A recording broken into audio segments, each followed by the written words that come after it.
ಒಂದು ಕಡೆ ಕೈ ನಾಯಕರು ಸಿಎಲ್ಪಿ ಮೀಟಿಂಗ್ ಮಾಡ್ತಿದ್ರೆ ಮತ್ತೊಂದು ಕಡೆ ಕೌಂಟರ್ ಕೊಡುವ ರೀತಿಯಲ್ಲಿ ಬಿಜೆಪಿ ಶಾಸಕಾಂಗ ಪಕ್ಷದ ಸಭೆಯನ್ನ ಮಾಡಿದ್ದಾರೆ.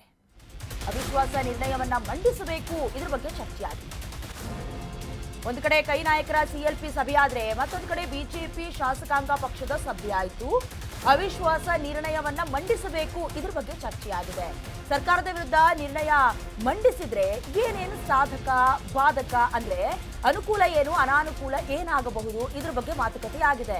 ಅವಿಶ್ವಾಸ ನಿರ್ಣಯವನ್ನ ಮಂಡಿಸಬೇಕಾ ಅಥವಾ ಬೇಡವಾ, ಸರ್ಕಾರವನ್ನ ಇಕ್ಕಟ್ಟಿಗೆ ಸಿಲುಕಿಸುವ ತಂತ್ರಗಾರಿಕೆ ಹೇಗಿರಬೇಕು ನಮ್ಮ ಪರವಾಗಿ, ಇದರ ಬಗ್ಗೆ ನಿನ್ನೆ ನಡೆದ ಸಿಎಲ್ಪಿ ಸಭೆಯಲ್ಲಿ ಸುದೀರ್ಘವಾಗಿ ಬಿಜೆಪಿ ನಾಯಕರು ಚರ್ಚೆ ಮಾಡಿದ್ದಾರೆ. ಇದರಲ್ಲಿ ಬಿಜೆಪಿ ಶಾಸಕರು ಪರಿಷತ್ನ ಸದಸ್ಯರು ಭಾಗಿಯಾಗಿದ್ರು. ಮುಖ್ಯವಾಗಿ ನೇತೃತ್ವವನ್ನು ವಹಿಸಿದವರು ವಿಪಕ್ಷ ನಾಯಕ ಆರ್ ಅಶೋಕ್, ಹಾಗೆ ಬಿಜೆಪಿಯ ಅಧ್ಯಕ್ಷ ಬಿವೈ ವಿಜಯೇಂದ್ರ ಅವರು.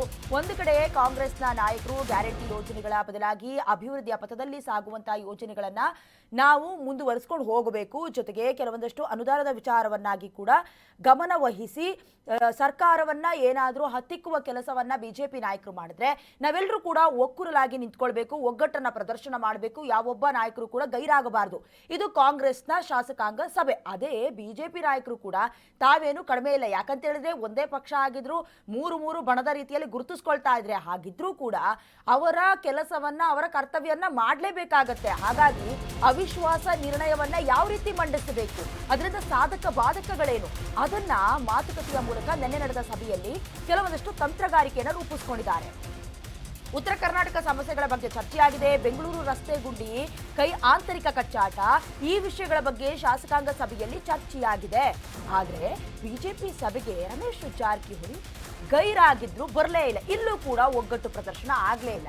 ಯಾಕಂದ್ರೆ ಒಂದು ಪಕ್ಷವನ್ನ ಎದುರು ಹಾಕೊಳ್ಬೇಕು, ಅವರ ಲೋಪದೋಷಗಳನ್ನ ನಾವೆತ್ತು ತೋರಿಸಬೇಕು ಅಂದ್ರೆ ನಾವೆಷ್ಟು ಯೂನಿಟಿಯಿಂದ ಇದೀವಿ ಅದು ಕೂಡ ತುಂಬಾ ಇಂಪಾರ್ಟೆಂಟ್ ಆಗತ್ತೆ. ಈಗ ಕಾಂಗ್ರೆಸ್ನ ವಿರುದ್ಧವಾಗಿ ಏನೇ ಟೀಕಾ ಪ್ರಹಾರವನ್ನ ಮಾಡೋದಕ್ಕೆ ಬಿಜೆಪಿ ನಾಯಕರು ರೆಡಿಯಾಗಿ ತಮ್ಮ ಬತ್ತಳಿಕೆಯ ಬಾಣದ ಮೂಲಕ ಪ್ರಯೋಗ ಮಾಡಕ್ಕೆ ನಿಂತ್ಕೊಂಡ್ರು ಕೂಡ ಅಲ್ಲಿಯೇ ಸೈನ್ಯ ಬಲದ ಅಂದ್ರೆ ಶಾಸಕರ ಕೊರತೆ ಎದ್ದು ಕಾಣಿಸ್ತಾ ಇದೆ.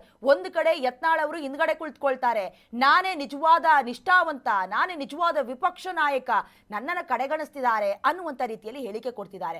ಮತ್ತೊಂದು ಕಡೆ ಈಗ ರಮೇಶ್ ಜಾರಕಿಹೊಳಿ ಹಾಜರಾಗಿಲ್ಲ ಅಂದ್ರೆ ಒಂದು ಕಡೆ ಉತ್ತರ ಕರ್ನಾಟಕ ಸಮಸ್ಯೆಗಳು ಏನಿದೆ ಇದ್ರ ಬಗ್ಗೆ ಚರ್ಚೆ ಆಗಬೇಕು. ಬೆಂಗಳೂರಿನ ರಸ್ತೆ ಗುಂಡಿ ಇಂಟರ್ನ್ಯಾಷನಲ್ ಲೆವೆಲ್ನಲ್ಲಿ ಏನು ಭಾಸವಾಗಿತ್ತು ಚರ್ಚೆಗೆ. ಇನ್ನು ಕೈ ಆಂತರಿಕ ಕಚ್ಚಾಟ, ಈಗಲೂ ಕೂಡ ಯತೀಂದ್ರ ಸಿದ್ದರಾಮಯ್ಯ ಅವರು ಕೊಟ್ಟಂತ ಹೇಳಿಕೆ ಎಲ್ಲೋ ಒಂದು ಕಡೆ ಕಾಂಗ್ರೆಸ್ನ ಸಿಎಲ್ಪಿ ಸಭೆಯಲ್ಲಿ ಚರ್ಚೆ ಆಗದಿದ್ರು ಕೂಡ ಬಿಜೆಪಿ ನಾಯಕರು ಬಿಡ್ತಾರಾ? ಖಂಡಿತವಾಗ್ಲೂ ಇಲ್ಲ. ಹಾಗಾಗಿ ಯಾವ್ಯಾವ ವಿಚಾರದ ಬಗ್ಗೆ ಚರ್ಚೆ ಆಗಬೇಕು, ಯಾವುದನ್ನ ಹೈಪ್ ಮಾಡಬೇಕು, ಪ್ರತಿಭಟನೆಗೆ ಹೋರಾಟಕ್ಕೆ ಯಾವ್ಯಾವ ವಿಚಾರ ಸಿಕ್ಕತ್ತೆ ಇದನ್ನ ನಾವು ಹೈಲೈಟ್ ಮಾಡಬೇಕು ಅಂತ ಚರ್ಚೆ ಮಾಡ್ತಿದ್ರೆ, ಮತ್ತೊಂದು ಕಡೆ ರೆಬಲ್ಸ್ ಟೀಮ್ ನಲ್ಲಿ ಗುರುತಿಸಿಕೊಂಡಿದ್ದಂತ ರಮೇಶ್ ಜಾರಕಿಹೊಳಿ ಅವರು ಗೈರಾಗಿದ್ರು. ಅಂದ್ರೆ ಇಲ್ಲೂ ಕೂಡ ಯೂನಿಟಿ ಇಲ್ಲ ಅನ್ನೋದು ಗೊತ್ತಾಗ್ತಾ ಇದೆ. ಈ ವಿಚಾರ ಏನಿದೆ ಇದು ಕೈ ನಾಯಕರಿಗೆ ಮತ್ತೊಂದು ರೀತಿಯಲ್ಲಿ ಸಮರ್ಥನೆಗೆ ದಾರಿ ಮಾಡ್ಕೊಡತ್ತ. ಅಂದ್ರೆ ನೀವೇನೋ ಪ್ರಶ್ನೆ ಮಾಡ್ತಿದ್ದೀರಾ, ನೀವು ಸರಿಯಾಗಿದ್ದೀರಾ ಅಂತ ಕೈ ನಾಯಕರು ಪ್ರಶ್ನೆ ಮಾಡಿದ್ರೆ ಇವರು ಗಪ್ಚುಪ್ ಆಗ್ಲೇಬೇಕು. ಒಟ್ನಲ್ಲಿ ಈಗ ಬಣಬಡಿದಾಟ ಎಲ್ಲೋ ಒಂದು ಕಡೆ ಪ್ರಶ್ನೋತ್ತರಗಳಿಗೆ ಅಡ್ಡಿಯಾಗತ್ತಾ ಅನ್ನುವಂಥ ಪ್ರಶ್ನೆ ಮೂಡ್ತಾ ಇದೆ. ಆದರೆ ನಿನ್ನೆ ಎರಡೂ ನಾಯಕರು ಕೂಡ ಸಿಎಲ್ಪಿ ಸಭೆಯಲ್ಲಿ ತಮ್ಮ ತಮ್ಮ ಬತ್ತಳಿಕೆಯ ಬ್ರಹ್ಮಾಸ್ತ್ರಗಳು ಏನಿದೆ, ಯಾವ ರೀತಿ ಹೂಡಬೇಕು, ಯಾವ ಸಮಯದಲ್ಲಿ ಪ್ರಯೋಗ ಮಾಡಬೇಕು ಅನ್ನೋದ್ರ ಕುರಿತಾಗಿ ಮಾತ್ರ ಪಕ್ಕಾ ಪ್ಲಾನ್ ಮಾಡ್ಕೊಂಡಿರೋದು ಮಾತ್ರ ಗೊತ್ತಾಗ್ತಾ ಇದೆ.